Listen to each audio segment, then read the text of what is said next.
Welcome, everyone, to the Unshakable Courage TV show and podcast. I am so excited that you have chosen to be with us today. I have an incredible guest. I am so excited to get you introduced to. Let me just share a little bit about this incredible woman that I call my friend, my collaborator, Linda Sunshine West. Let me just read a little bit about her bio to you. She is known as the Queen of Collaboration. She is a speaker, a six-time best-selling author, mastermind facilitator, executive film producer, and red carpet interviewer, and is the founder of Women Action Takers. Don't you love her already? Don't you just adore someone that is so passionate about taking action? At the age of 51, she faced one fear every day for an entire year. And in doing so, she gained an exorbitant amount of confidence, and she uses that confidence to make a positive impact on the planet and everyone that she is connected with. So it's my honor and privilege to introduce you to my friend, my fellow collaborator, and just a remarkable woman that I have had the opportunity to get to know over the last 5 years just by showing up at a networking event in Las Vegas. So, welcome to the show, my friend Linda Sunshine West. Hello, my friend Kim Glass. It's so great to see you. I can't believe it's been 5 years. Isn't that Wow, crazy? it is. That's just wow. I didn't realize it had been that long until you mentioned it. And a lot has happened in that 5 years for both of us. It's been an amazing journey.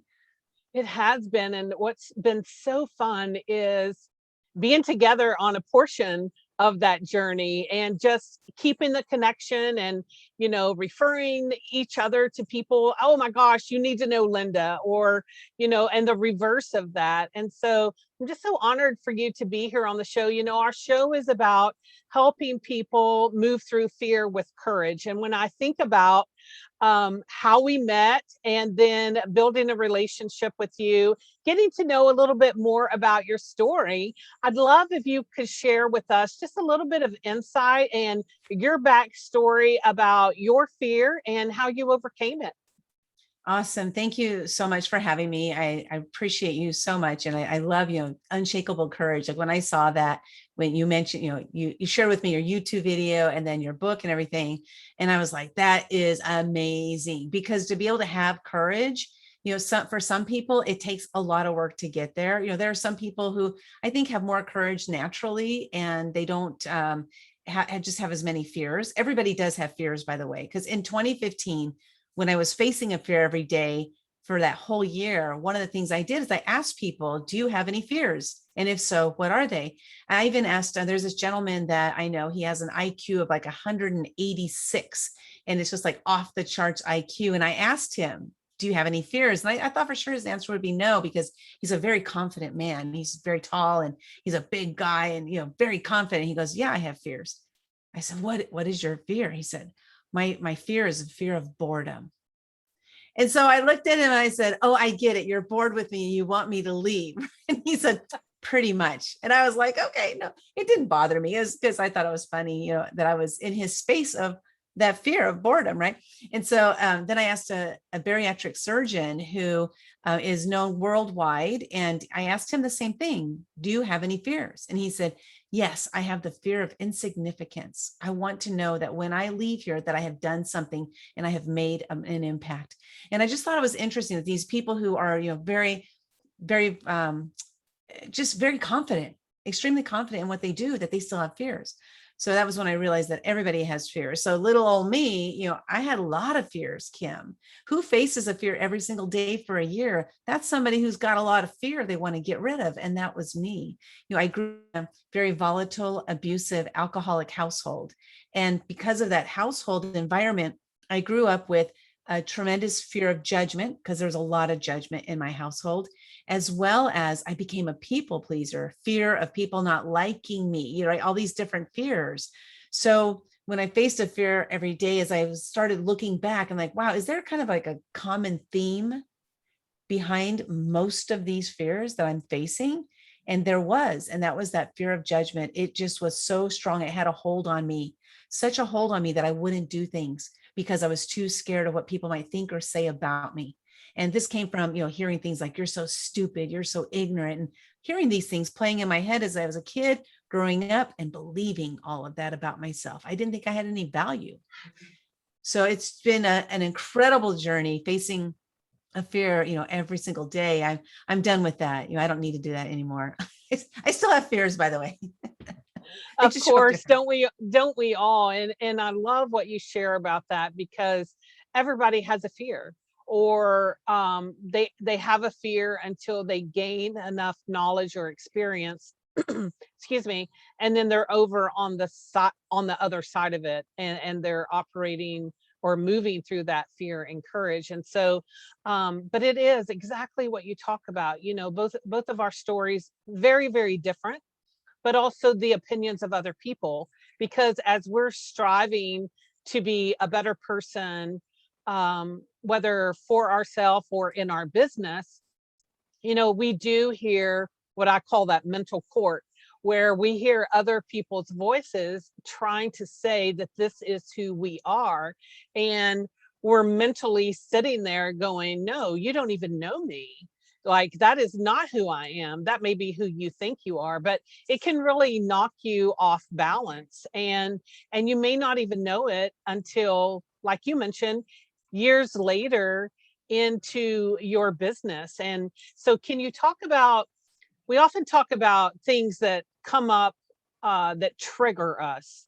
And, I used to say, oh, that triggered me because I went through this. But what I've also seen in talking with other people about fear, when we're triggered, it's not a reflection of what happened in the past, but that triggering brings it back into the current present moment. And we have that choice to deal with it, or push it aside. Or I love when you're on the other side of that, so far removed, months, years, multiple years, decades, and that little thing tries to creep up, and to be able to say, oh, I see you today, and move through it so much quicker. So can you share with us just a little bit about, you know, how have triggers showed up with you? And, you go all the way back to the age of 5 and things that happened in your family. So what do you see today, either in your personal life or your business life, where a trigger tries to get you off course? And how do you deal with that? Yeah, there have been a lot of those, you mentioned the age of 5. At 5, I ran away and I was gone an entire week. So at the age of 5, I decided I was not going to live in that environment, but then when I came home, so where did I go? It's the first question people usually ask me, right? Where did you go? I went to the neighbor's house. But I want you to imagine you're 5 years old, or you have a 5-year-old child, or you have kids who are older than 5. Imagine them leaving. And when they're gone, nobody comes to get them. So what happened to me in that moment, or that time, that period of time in my life, is I had this strong belief, and I believed this for decades, by the way. I had this strong belief that they didn't want me around, they didn't like me, and they didn't love me. These were my beliefs because nobody came to get me. I'm 5 years old. I went to the neighbor's house. I was glad to be gone, but they didn't even come after me. So I had that was like locked in tight with me, of how my family, I'm the black sheep. I'm the one that nobody likes. I truly believed all these things about myself. So if we fast forward many, many years till I was 51 years old. At 51, I hired a life coach. And my life coach is the one who really put me on this path of opening my mind, my heart, my soul to discovering who I truly am. I'm not that scared little girl anymore, because when I came home, I literally came home with my tail between my legs and my head bent down. I wouldn't look people in the eyes for years and years and years because I had too much fear. And that was from my dad. So my dad is a lot of the triggers that I've had in my life because of the abuse. So at 51, my life coach, I worked with her. It was, really great. I'm starting to learn all these things about myself. And then I met this man who ended up becoming my mentor. His name is Greg Reed. And Greg, and Greg. So here's what's interesting, Kim. Greg is nothing like my dad at all. But there was something about him that triggered the responses from my dad. So when I would have a conversation with him, I would be scared and intimidated. And he's nothing like my dad, but there was a trigger there. So what I did, I'm so glad I did this. So brilliant of me, I must admit, is I said, you know what? I'm going to use Greg as a way to move past those feelings for my dad. And I did. So every time I would approach Greg, even though I was scared, I would still say something or ask a question and not worry about what he might think about me. And I actually, he doesn't know this, I haven't told him, but I utilized him as a person, as a way for me to get beyond that tremendous fear I had of my dad. And it worked. It took about a year, but I was very consciously aware of it. Every time I approached, whether it was picking up the phone, and I hated calling him, I was scared. But now it's like, he doesn't hold any of that over me anymore. Like you were mentioning, right? He doesn't hold anything over me. My dad doesn't hold anything over me anymore, that I can approach people who are like my dad, and it doesn't faze me anymore. I love that. And I love that example because as we have mentors or we have coaches or we make those connections while we're trying to gain insight about ourselves, that's the power of that, where you may have hired Greg as part of your business to help you launch a different area of your business or gain some clarity around that. But in doing that, the power that comes from what you learn in your personal life and how you recognize. So I often talk about face reality. And what I mean by that is your awareness of things. And so I thank you so much for sharing that, because Greg brought that awareness to you that brought up something from your dad that you were able to immediately recognize and go through that self-discovery journey to get better than that. So I love that. And I so resonate with that, because once you become aware of something and you're tuned in with it, I was speaking earlier today, that knowledge makes you can't go back. Once you have that knowledge, it's kind of like pulling a rubber band. You can't go back to where you were, because you've grown from that experience. So I think that's so powerful. Can you share with us a little bit, as an entrepreneur and a business owner?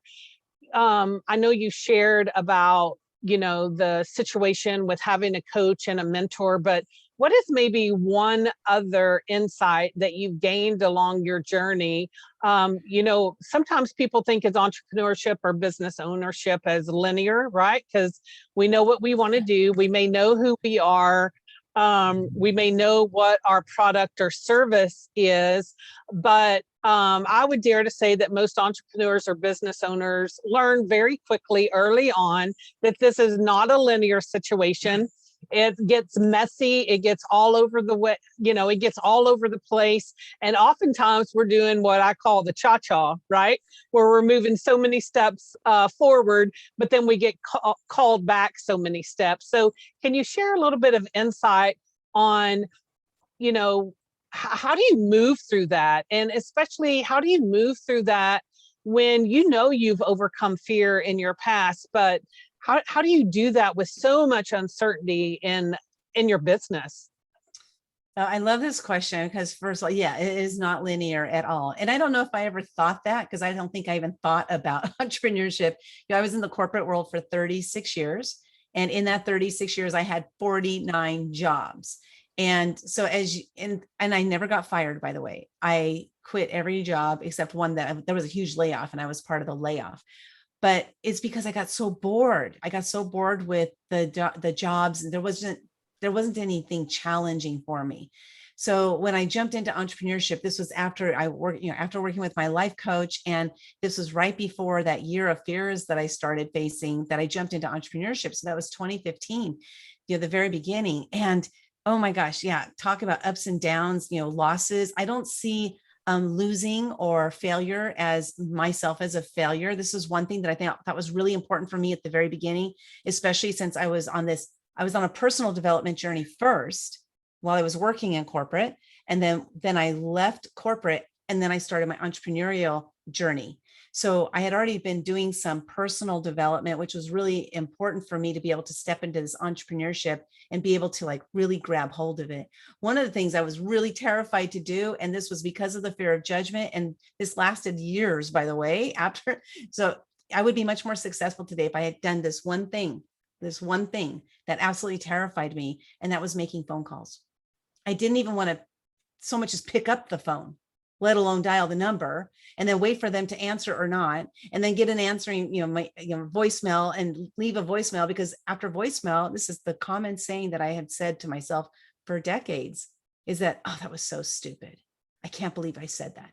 I forgot to say. I would just beat myself up after every single phone call. This is why I hated phone calls so much.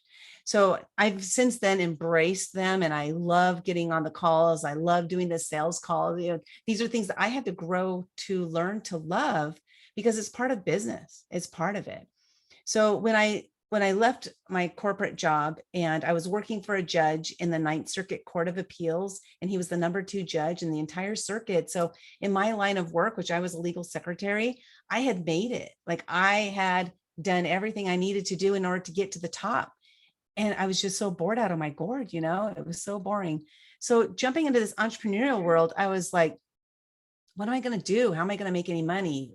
Who am I going to serve? I didn't have any idea. I had zero clue, but I knew what I was not going to do anymore. And that I was not going to do that job. I was not going to drive there anymore. So sometimes, fear, it can come in different ways, right? And sometimes it's we're running away from something, and sometimes we're running to something, because of fear is driving us to whatever that is. So whether it was fear that I left or whatever, the reason was that I left, when I jumped into entrepreneurship, I jumped in full steam ahead, not knowing what I was going to do. I didn't have a pension. I didn't have a retirement. I didn't have a lot of money in the bank. So my husband and I, we ended up selling our house, the house that I grew up in. I was in that house since I was 2 years old. We sold that house and we bought a 28-foot fifth wheel trailer, and we became campground host at a local park in San Diego, so that we could have as little outgo as possible, so that I could follow my dream and passion of helping people. My husband went along with it, thank goodness. We're still together today. It's been 32 years with him. But the journey is, it's up and down. There's wins, there's losses. And I just say, celebrate all of them. The losses, celebrate them, because hopefully you've learned something. So I don't see failing in an endeavor. I don't see it as a failure. I see it as a great lesson learned. And you mentioned the cha-cha. Sometimes our steps, our action, because of women action takers, right? Sometimes our action is a leap. Sometimes it's just a little itty bitty baby step. And guess what? Sometimes it's taking a step backwards and saying, I need to reevaluate what I'm doing so that I can make it better, so I can keep moving forward. So we just have to look at what we're doing, and then seeking counsel from people who are successfully doing what you want to do. That will save you a lot of time and money, but you got to go into that with no ego. Leave the ego at the door and just be open to hearing what they have to share, and then do whatever is going to work for you. Like there might be some things that they tell you to do that you just won't do. And just accept the fact you're not going to do those things and keep moving forward, but don't let that stop you. I don't know if that's helpful, but yes, I think that, so many points were made, but it's so true about seeking counsel versus opinion. We both grew up in a situation that caused a lot of fear, and a lot of that was because of other people's opinions, trying to make us doubt, worry, fret, frustrate, make us who we are, because we were trying to either be the best, do the best, and then, we weren't measuring up to someone Yeah. else's opinion. And I think that's so true for the entrepreneur and the business owner, so to speak, because if you're not taking counsel from someone who's already been there, already done that, and you're listening to the opinions of other people, and you're taking that in a negative way, because a lot of times those opinions are coming from people that they don't see themselves doing that. They don't see themselves doing what you're doing in your business. And when you can get comfortable with that, and when you can be okay with that, I think it also pushes you back to awareness of, you know what, that's probably not the person I should have asked for their advice. I should have sought out someone who is already doing that. So I love that point that you make. And as we go on our path to entrepreneur and business owner, it's so much more critical, because as we're growing our business and stepping up, those mentors may or may not change.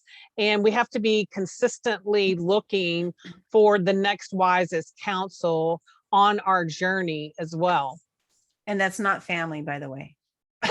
Families are your huggers and supporters. Sometimes. Sometimes. Not all family sometimes members they're are not. supporters. Right, right. And but I think if you have people in their rightful place, and you're gonna suffer. I always say you're gonna suffer if you take other people's opinions personally. Yeah. You mentioned you were so afraid to pick up the phone and call people. Well, interesting, my first job working in my vocational office education class in high school was calling and selling circus tickets for children to be able to attend a circus. And I was actually given a phone book and worked that phone book. So, later on in my life and my work, it never, like I never had to hesitate to pick up the phone, because I had done that so often that was not a fear of mine. And it was not uncomfortable for me. But I see that a lot with entrepreneurs. I spoke earlier today about, a client that was so frustrated because their phone wasn't ringing. And I was like, well, if your phone's not ringing, you've got to be the one to step up in your self-leadership, and you start reaching out and you start calling and staying connected with people. And I will say, like, when I met you 5 years ago, you weren't exactly doing exactly what you're doing in your business today. And I love and I appreciate that, because I've had a little glimpse into your journey. And that's because we have stayed connected and we've cheered each other on. And I mentioned earlier that we do a lot of similar things, but beyond that, we're all about taking action, and we're all about collaboration. And I had the opportunity to be involved in a couple of your collaboration books, and was just wondering, could you share a little bit about what is the premise of the One Habit for Women Action Takers, and then delve in a little bit about the book Momentum, because action is how you gain momentum in your business. And so I think those two books connect the dots for people that are listening in today on building their business. Yeah, definitely. Thank you. Well, first, my first book I was ever in was called Footsteps of the Fearless. And that book was my mentor, Greg Reed. I mentioned him a lot because he has been instrumental in the growth of my life. And I actually do the work he gives me. So that's why he keeps staying my mentor. But it was called Footsteps of the Fearless. And it was while I was facing a fear every day. So he said, this is a perfect book for you because it's talking about fearlessness. So you should be in that book. So I joined that book. And I got to tell you, I still, had that fear of judgment when that book came out. I didn't tell anybody about it because I was too scared to tell anybody or have anybody see the words in the book. And then at the end of that year, 2015, Greg said, you should write a book about your year of fears, so you should do that. And so I wrote the book called The Year of Fears. So I was in a collaboration book. And then I wrote my own book, and I asked myself, and this is something I do frequently in my entrepreneurial journey, what is my next natural state of progression. What would be the next step I should take in order to move forward? And I said, I need to write my own collaboration book. And so I came up with this title. It's called Momentum. I'll show it here. Momentum, 13 Lessons from Action Takers Who Change the World. This was my first collaboration book that I wrote myself. Like, I was the one that compiled everybody. I didn't write it myself, but I compiled everybody. And Kim is one of the chapters in that book. And so going during that journey, yeah, that took a while. It took a while to get it all together, get all the chapters together. You have to sell chapters, and there's a lot to it, right? A lot of different pieces of the puzzle. And that book is all about, climbing a mountain, like entrepreneurship, like you mentioned. It's a lot of movement, climbing that mountain, getting to the top, and then coming back down and gaining that momentum so that you can move forward. But a lot of that plays with, having coaches in your life and having mentors in your life, because they can help to guide you down that path faster if you're open to listening. So then there was a book called, it was called One Habit for the Happiest People on the Planet, or I think that's the title of it. I ended up being in that book. And so another collaboration book that I joined, and I was the last person to join that book. And during that journey, I mentioned to the guy who was putting it together, his name's Steve Sambliss, I said, hey, we should do a book called One Habit for Women Action Takers. And he loved the idea. So then his next series of books started, happening based on that. And so Kim ended up joining that. That book is based on just one habit. If you change just one habit in your life, you will change your life. Just one habit. And then we created something called the One Unhabit.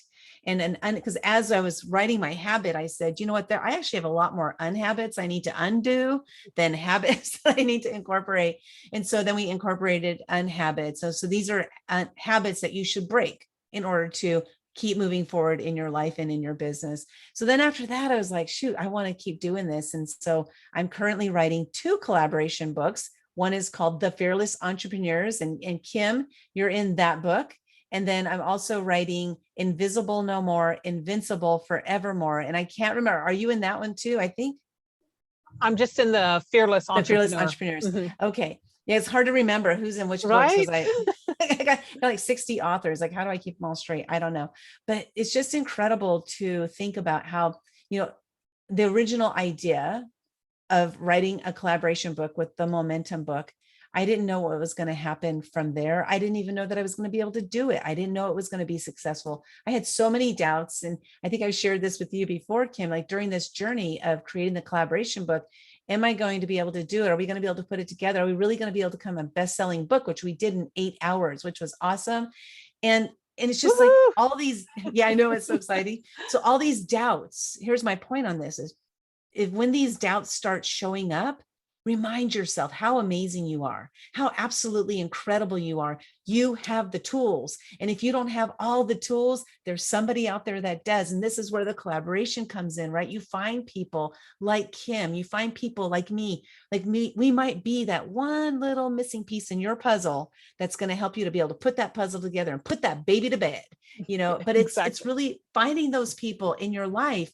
And I know, like earlier, Kim and I were talking about, collaboration. There's a lot of people who believe in competition. Now, I believe in collaboration and cooperation over competition any day. Yes. Now, I might not be the most successful or the fastest entrepreneur, millionaire out there. I might not be that person, but you know what? Every day I can go to bed thinking that I did a good job today and I did good things for the world. And that to me is more important than any amount of money ever. At the end of the night, my nights here on the planet, I can say I did everything I could to make this a positive planet. So true and so powerful. And I'd love, I was in a couple of collaboration books before we met, and to support and collaborate with other people.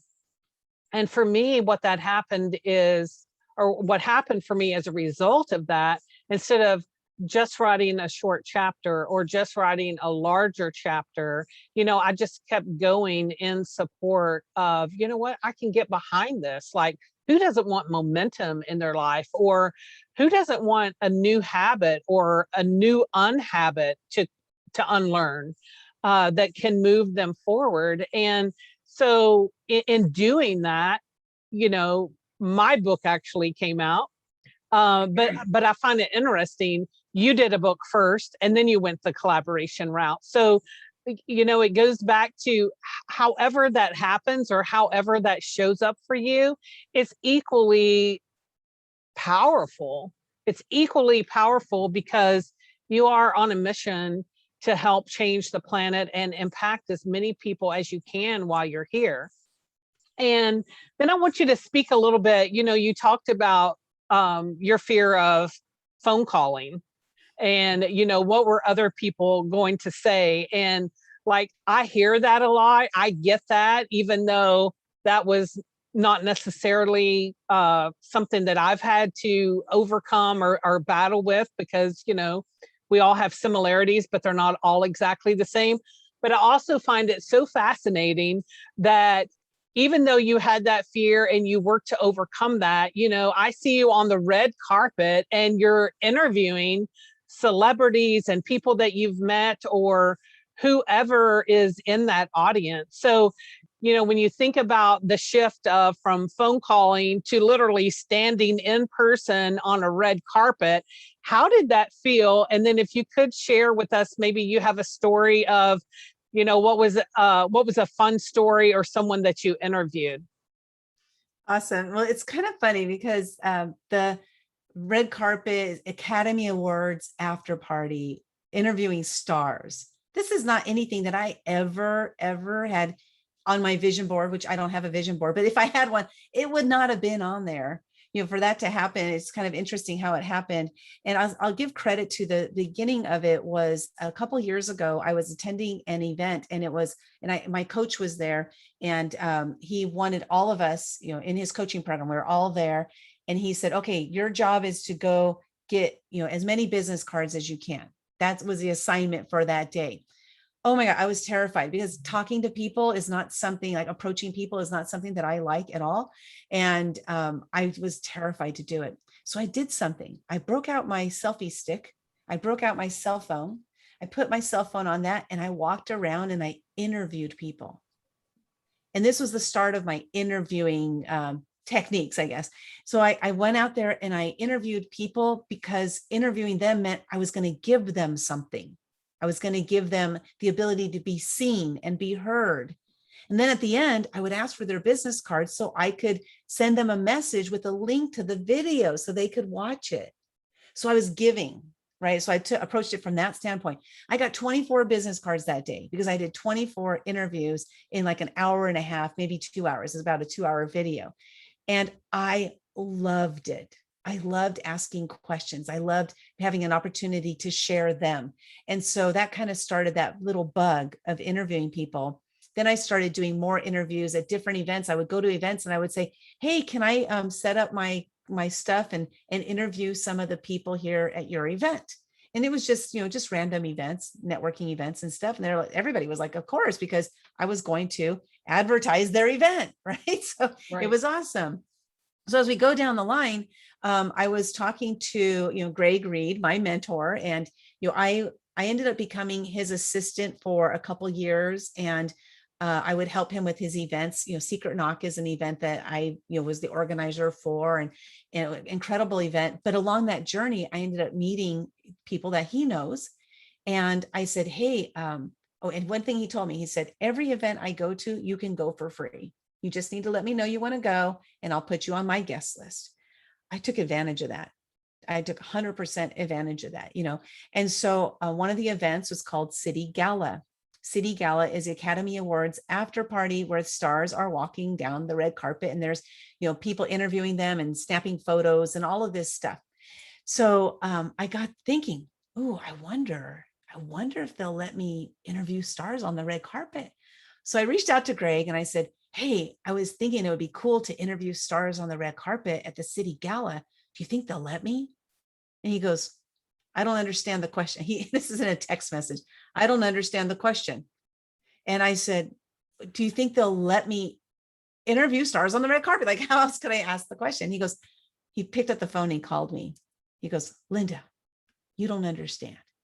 They have 100 feet of red carpet, and that 100 feet needs to be completely filled with paparazzi. They have stars that are walking down that red carpet. You are doing them a favor. And I said, oh my God, I am. Because I'm going to be there, interviewing, right? And so he said, just send him a message and tell him you're coming. You want to be on the media. Okay. So I did that. I sent him an email, and like 5 minutes later, I got a response back. Yes, of course. We'd love to have you. What's the name of your videographer? So I ended up compiling me and my videographer, we showed up. And so that first time we showed up, so here's one of the stories that happened. We show up at the event. I showed up about noon or so, 1 o'clock, and the entire venue was empty except for Jack Canfield and 3 people. 3 people were having a conversation with Jack Canfield. And I walked in, I was like, oh my God, there's Jack Canfield. I'm going to get a picture with him. Like, that's all I wanted was a picture. And I was waiting and waiting and waiting. It was about 10 minutes before they finished their conversation. Those 3 people turned around and walked away the opposite way. Jack just happened to turn around and walk toward me. I was near the door. He turned around, walked toward me, and he said out loud, I'm hungry. I'm going to go get lunch. He didn't say it like that, but so I grabbed him by the arm and I said, hey, Jack, I'm going to take you to lunch. Where are we going? He goes, okay, I'm not sure. Let's talk about it on our way. So we went to lunch together, and it was incredible. It was a 2-hour lunch. And then later that night, when we were on the red carpet, there was Jack, and I interviewed him on the red carpet. And then at the very end, I said, Jack, tell everybody what you love about me. And he gave me a testimonial right there on the red carpet. So it was so cool. But it's just been, oh my gosh, incredible journey. And a lot of this is because I've had this open heart, open mind, open soul to do new things, to try something that scares me. I now do things because they scare me. I got another real quick red carpet story. Yes, I'd love to hear that. Wesley Snipes, he's an American actor. A lot of people know who that is. American actor, has been acting for years, decades. And he was going to be on the red carpet that night. And so I had my sights. What I do when I go anywhere is I set an intention. Yes. So this is whether I'm going to a networking event or a red carpet thing. I set an intention of what I want. What do I want? And so I told my videographer, Alvin, I was like, Alvin, we're going to interview Wesley Snipes tonight. Now, I didn't know if he was even going to be coming anywhere near us, because there's sometimes different red carpets. And there he was. He was coming down the red carpet, and I saw him. Some people would walk by me, and I just kept letting him go. I didn't want to interview anybody but Wesley Snipes. I didn't want to be interviewing somebody while he walked by, right? So I made sure that I had a clear path, that he was going to, come to me. And so I saw him out of my corner of my eye, and he was about three people down from me. And I was staring. I just kept staring. Like, I had my eye on the prize, right? So I'm staring and waiting for him to move by and come to me. And he walked right on past me, and he went about 3 people after me. And so I stared, and I was standing there saying, I am going to get this interview. I knew what I wanted, and I was going to get it come hell or high water. And as they were talking, the guy was interviewing him, and I was watching their body language. I was watching their mouths move. I was watching I was in my own little world. I didn't know if anybody else was around me even noticing what I was doing, but I was in my own little world because I was so focused. And then the split second they ended, that split second, I touched his elbow, and I just brought him back over. And I said, Mr. Snipes, it's my turn. He goes, okay. He didn't care who interviewed him. He was there to be interviewed. And I interviewed Wesley Snipes because I had the courage, the unshakable courage that you talk about, because I didn't let any fears get in the way of what I wanted. So how badly do you want what you want? How much are you willing to do in order to get what you want? What faith do you have in yourself that you're going to get that? What are you willing to do and to not do in order to get the results you want to do? Don't let fear stop you. Fear is a killer of dreams. Fear will stop you if you let it. So I do things now because, that's fear. I'm going to do it because I'm scared. It's totally changed my life, the way I operate everything. And I didn't start this till I was 51. So if you're over your 50s, you're like, I'm too old. You are not. That's an excuse, and get over it. That's what I have to share about that. I love that. And I love how you shared your intention, but also the focus on the present moment. Again, I spoke a little bit earlier today, and I said it without even thinking, but if you hesitate, you'll procrastinate. Yeah.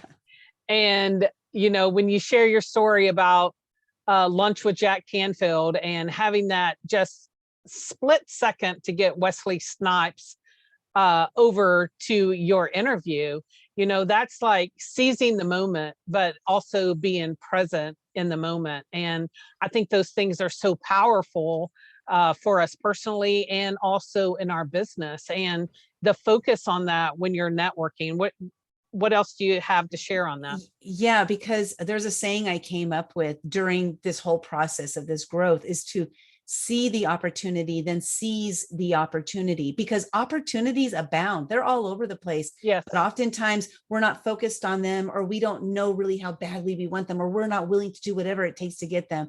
So if you see an opportunity, you just grab it. And it was that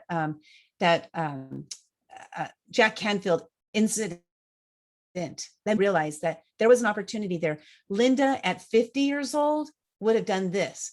Oh, he wants to go to lunch, so I'll be able to get a picture later.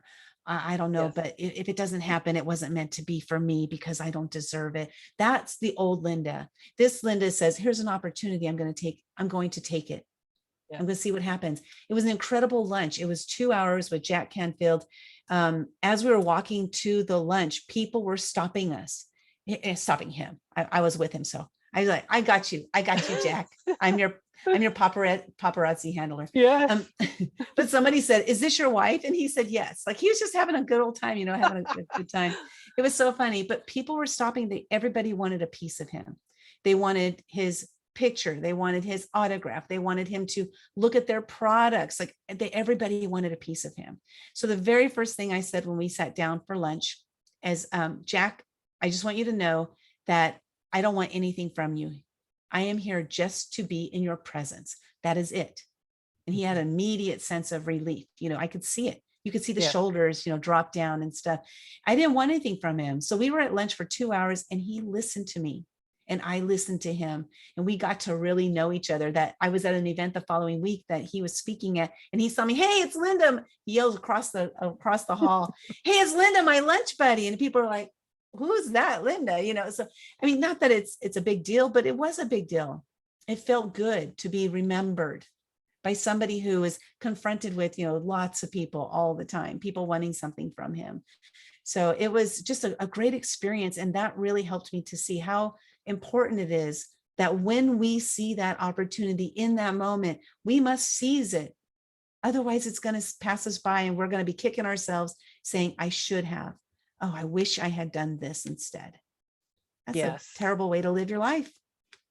It's so true. It's so true. And, getting caught up in things outside of the present moment, or getting caught up in the things that we can't control, and I love what you said about, how these things show up for you because you've given yourself permission, and the permission is granted.